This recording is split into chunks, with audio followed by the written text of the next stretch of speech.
दोस्तों, आपका शैतानी आत्माएं के तीसरे भाग में हार्दिक स्वागत है। बखूबी आप दोनों भागों को बहुत प्यार दिया है आप लोगों ने। चलिए इसके तीसरे और आखिरी भाग को जानकर कहानी की पूरी सच्चाई जानते हैं। सरदार के साथियों ने खंडहर के आत्माओं का रास्ता उन्हें बता दिया। जो उनके कबीले के पीछे से गुजरता था वो चारों आगे बढ़ने लगे। फिर सरदार के साथी वहां से वापस कबीले की ओर निकल पड़े। वो चारों भाग नहीं सकते थे क्योंकि उसी रास्ते से वो कबीले से होते हुए जंगल के बाहर निकलने की कोशिश कर सकते थे, इसलिए उन्हें मौत का सामना करना ही था। आगे जाने दो, पर रास्ते दिखाई दिए। दोनों भयानक झाड़ियों से जाते थे।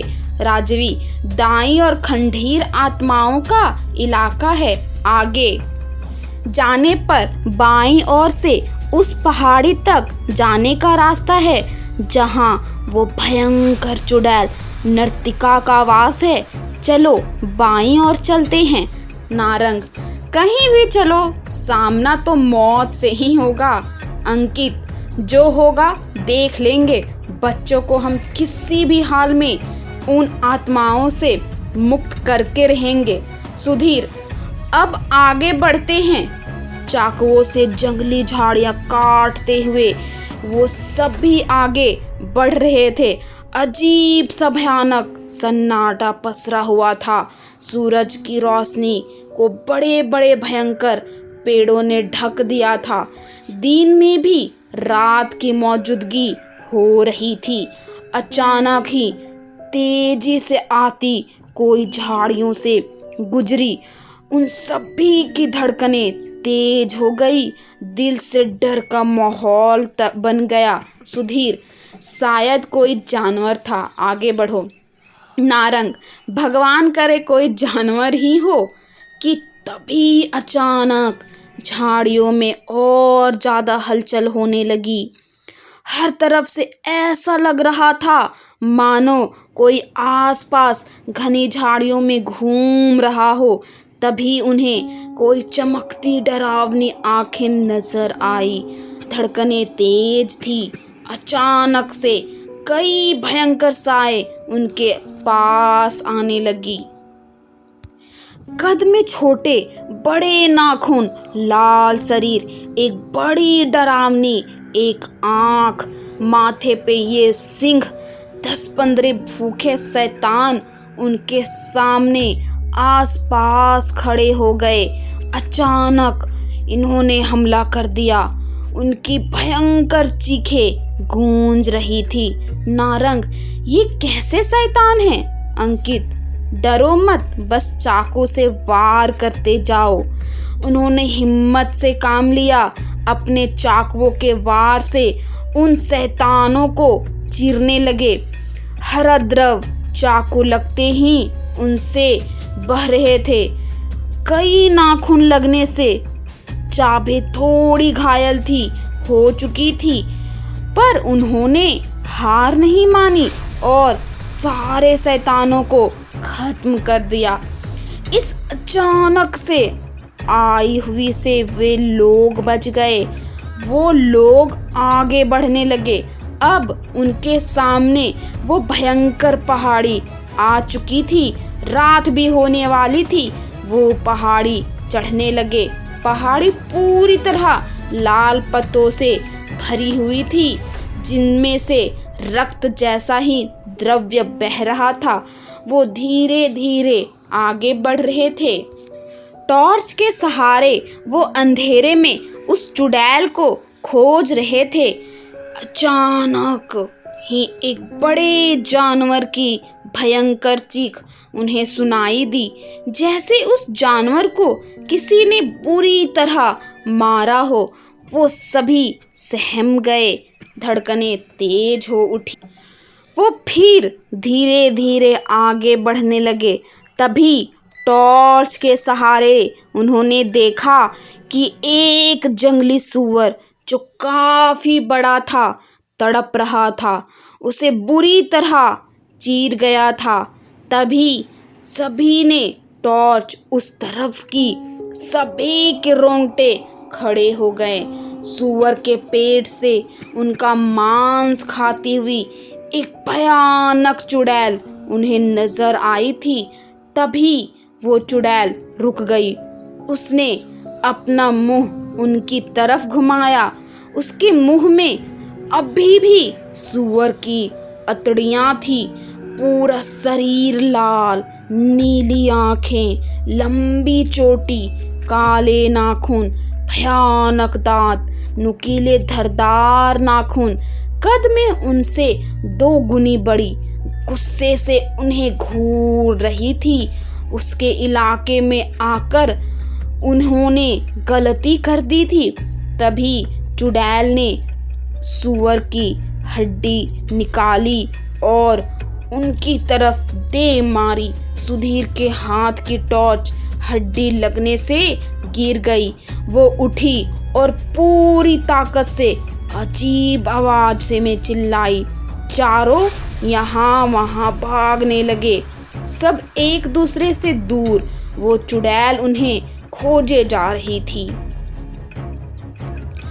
उसकी आंखों में इतना गुस्सा था कि सभी को कच्चा ही चबा जाती। सुधीर, अंकित और नारंग अलग अलग जगह झाड़ियों में छिपे थे और राजवी एक पेड़ के पीछे छिपी हुई थी। चुड़ैल ने राजवी को देख लिया और आकर उसे बुरी तरह पकड़ लिया। फिर उन झाड़ियों के पास आकर चिल्लाने लगी, चुड़ैल, मेरे इलाके में आने की हिम्मत कैसे की तुमने? मैं तुम्हें सबको कच्चा ही चबा जाऊंगी। राजवी बुरी तरह चीख रही थी। चुड़ैल ने अपने नाखून बड़े किए उसके पेट में घुसाने के। तभी सुधीर, अंकित और नारंग बाहर आ गए झाड़ियों से। अंकित, उसे छोड़ दो, मुझे मार दो, पर उसे जाने दो। चुड़ैल, तुम मेरी पहाड़ी पर आए कैसे? तुम सबको मार दूंगी। चुड़ैल। सुधीर ने इशारा करते हुए अंकित और नारंग को एक आंख मारी। सुधीर, हम यहाँ अपनी मर्जी से नहीं आए, हमें तो उन आत्माओं ने भेजा है। चुड़ैल, किन आत्माओं ने? सुधीर, खंडीर की आत्माओं ने। उन्होंने कहा कि जाओ, चुड़ैल को ये संदेश दे दो कि वो तुमसे लड़ना चाहती है। चुड़ैल, उनकी इतनी हिम्मत जो मुझे चुनौती दे? मैं उन्हें मार दूंगी, मैं सबको मार दूंगी। नारंग, हमें मत मारिए। चुड़ैल, मैं किसी को जिंदा नहीं छोड़ूंगी। नारंग, हाँ तो पहले आप आत्माओं को मारिए, फिर हमें भी मार दीजिएगा। हमें आपका पराक्रम देखना है, आपकी शक्ति देखनी है। चुड़ैल ने राजवी को छोड़ दिया। सुधीर, आप तो महान चुड़ैल हैं, उन आत्माओं की आपके सामने क्या मजाल? उन्हें खत्म कीजिए। चुड़ैल, पहले उन्हें खत्म करूंगी, फिर तुमको चाव से खाऊंगी, तुम्हारे शरीर का मांस खाऊंगी, खून पीऊंगी, बस कुछ देर जिंदा रह लो। नारंग, रेस्टोरेंट की डिश है, ऐसे हमें खाएंगी क्या आप? चुड़ैल, तुमने क्या कहा? नारंग, नहीं चुड़ैल जी, जल्दी से उन आत्माओं को मारिए, मैं आपके पेट में जाने के लिए मर रहा हूँ। चुड़ैल, तो चलो मेरे साथ, मुझे रास्ता बताओ, आज उन्हें खत्म कर दूंगी। सभी खंडीर आत्माओं के इलाकों में आने के लिए निकल चुके थे। सभी खंडीर आत्माओं की तरफ आगे बढ़ रहे थे। बस कुछ वक्त की देरी थी, आधी रात हो चुकी थी। आसपास अजीब सा मनहूस सन्नाटा पसरा हुआ था। वो चारों आगे और चुड़ैल उनके पीछे आ रही थी। नारंग, कितनी खतरनाक चुड़ैल है यार, अगर ये ऐसी है तो वो आत्माएं कैसी होंगी, सोचकर ही दिल घबरा रहा है।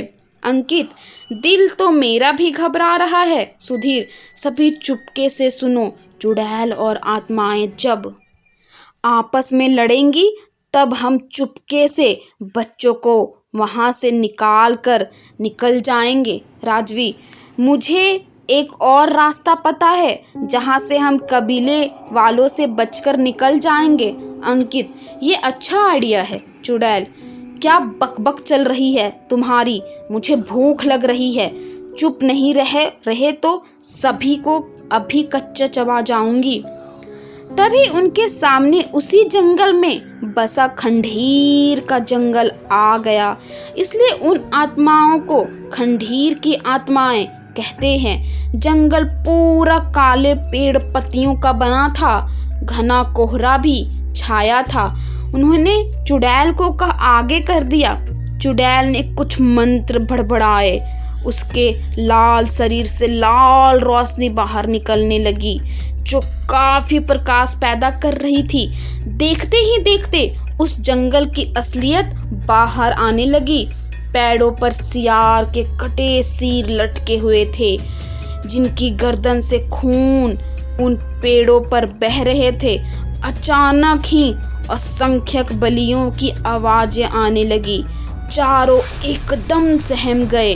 अचानक ही कई सारी बिल्लियां, तो साधारण नहीं, भी उनके मुंह फटे हुए थे। धारदार दांत नजर आ रहे थे। नाखून भी काफी नुकीले, किसी को भी आसानी से चीर दे। अजीब आवाज में चिल्लाती हुई उन सभी पर टूट पड़ी। उन चारों ने चाकू से मुकाबला शुरू कर दिया कि तभी चुड़ैल कुछ ऐसा मंत्र बड़बड़ाई कि सारी खूनी बिल्लियां एक झटके में फट गईं। उनका खून किसी फव्वारे की तरह चारों ओर उड़ा। उन चारों पर भी वो जंगल उनके खूनों से रंग गया। चुड़ैल ये देख हंसने लगी। सुधीर, यार, किसी पेड़ के पीछे छुप जाओ। सभी, हम नजर आ गए तो मारे जाएंगे। सभी एक बड़े से पेड़ के पीछे झाड़ियों में छिप गए कि तभी अजीब अजीब आवाजों गूंजी उठी। चुड़ैल सावधान हो गई। अचानक आसपास से आत्माएं निकलने लगी। काली चमकती परछाई, लंबे बिखरे नखूने बाल, नाखून, मुंह से आग निकल रही थी। उन्हीं के बीच में से एक आत्मा चुड़ैल आई। आत्मा, तो तुम हमें मारकर उन बच्चों को लेने आई हो, पर वो बच्चे तुम्हें नहीं मिलेंगे। उनके 10 साल पूरे होने पर हम उनकी बलि चढ़ाएंगे। ये वही बच्चे हैं जो अमावस्या पे पैदा हुए थे, जिनके पीठ पर काला तिल है। फिर हम और भी शक्तिशाली हो जाएंगे। हा हा हा हा। चुड़ैल को ये बात पता ना थी कि कोई बच्चे भी यहाँ हैं। अब उसे और शक्तिशाली होने का राज पता लग गया था। चुड़ैल, तुम सभी आत्माओं को मार दूंगी और उन बच्चों को तुमसे छीन लूंगी। तभी सारी आत्माएं चुड़ैल पर टूट पड़ी। उनकी आग चुड़ैल पर छोड़ी जा रही थी। नाखूनों से उस पर वार हो रहे थे, पर चुड़ैल भी कम नहीं थी। अपनी शक्तियों से एक एक आत्मा का खात्मा कर रही थी। अंकित, हमें बच्चों को खोजना चाहिए। राजवी, हाँ, सभी चुपके से आगे की तरफ बढ़ो। वो चारों चुपके से जंगल में आगे बढ़ गए। उन्हें आगे जाते ही बच्चों की आवाजें आने लगी। उन्हें बच्चे एक पेड़ के नीचे बंधे मिल गए। फिर वो चुपके से उन्हें लेते हुए उस भयंकर लड़ाई के बीच से निकलने लगे। उनसे थोड़ी दूर आ गए। आत्माओं ने चुड़ैल को अचानक से पकड़ लिया। चुड़ैल पर काफी वार होने लगे। बुलकर मरना तय था। चुड़ैल भी मर गई थी कि तभी चुड़ैल कुछ मंत्र बड़बड़ाई। उसने कुछ ऐसा बोला कि वो किसी बड़े विस्फोट की तरह फट गई।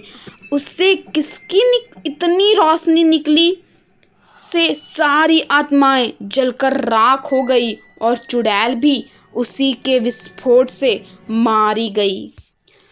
दूर रहकर सभी ने ये दृश्य देख लिया। चुड़ैल और आत्माएं खत्म हो गई। सभी खुश हो गए कि तभी एक आत्मा अभी भी जिंदा थी, बड़ी ही भयंकर, उन्हीं के सामने आकर खड़ी हो गई। बच्चे राजवी के पास थे। वो आत्मा राजवी को मारने के लिए आगे बढ़ी। फिर एक अचंभित बात हुई। राजवी ने उस आत्मा को अपनी शक्तियों से मार गिराया। ये देख उसके पीछे खड़े तीनों चौंक उठे। राजवी पीछे उनकी तरफ मुड़ी। अब वो राजवी नहीं, कोई शैतानी थी। उसकी आंखें लाल थी, बदन काला पड़ चुका था। वो चिल्लाई, राजवी, तुम्हें क्या लगा मैं इस जंगल में क्यों आई थी? मुझे काले जादू में महारत हो चुकी थी। ज़्यादा शक्तियाँ पाने में यहाँ आ गई थी, जहाँ मुझे इन बच्चों का पता लगा कि इन्हें मारकर मैं और भी शक्तिशाली हो जाऊंगी। कबीले वालों की आत्माएं नहीं, मैं खुद मारती थी। हा हा हा। कबीले वालों ने बच्चों को वापिस आत्माओं को दे दिया था। तब मैं सभी कबीले वालों को मारने वाली थी। तब तक तुम सभी यहाँ आ पहुँचे। मेरा काम आसान हो गया था। अब आत्माएं भी मर गईं और चुड़ैल भी, और खतरा चुड़ैल से भी था। अब इस पूरी जगह पर मेरा राज होगा, मेरा। अंकित, मैंने एक शैतान लड़की से प्यार किया। अच्छा होता कहीं मर जाती तुम। राजवी, मरोगे तो तुम सभी मेरे हाथों से। उसने अपने नाखून लंबे किए। वो तीनों को मारने आगे बढ़ी कि तभी पीछे से एक चमकीला चाकू उसके गर्दन में किसी ने घुसाया। वो कबीले का सरदार था। चाकू लगते ही वो बुरी तरह तड़पने लगी, चिल्लाने लगी और फिर जलकर राख हो गई। सरदार, ये जादुई चाकू मेरे पूर्वजों का है। इसका इस्तेमाल आज सही वक्त पर हो गया। मैं चुपके से तुम्हारे पीछे आया था। आत्माएं और चुड़ैल का युद्ध भी देखा। अब हमारा इलाका शांत हो गया है। मुझे तुम्हारी भाषा आती है, पर मैंने जानबूझकर इस्तेमाल नहीं की। मुझे राजवी पे कुछ शक था। आज यकीन हुआ था कि असली शैतान तो ये थी। बच्चों को तुम ले जा सकते हो अब। तीनों ने सरदार से शुक्रिया कहा। सरदार ने उन्हें रास्ता दिखाकर जंगल के बाहर भिजवा दिया और वादा लिया कि कभी उनके बारे में किसी को बताओगे नहीं। बच्चे वापस मिलने से निकिता बहुत खुश थी। वो उनसे बहुत प्यार करती थी। सुधीर भी अब बच्चों से काफ़ी प्यार करता था। बच्चे भी अब बोलना सीख गए थे। अंकित ने भी एक अच्छी लड़की देखकर शादी कर ली और पूरा परिवार अब खुश रहने लगा। आशा करती हूँ कि आपको ये कहानी अच्छी लगी होंगी। तो आप ज़रूर हमें कमेंट में बताएं आपको ये कहानी कैसी लगी।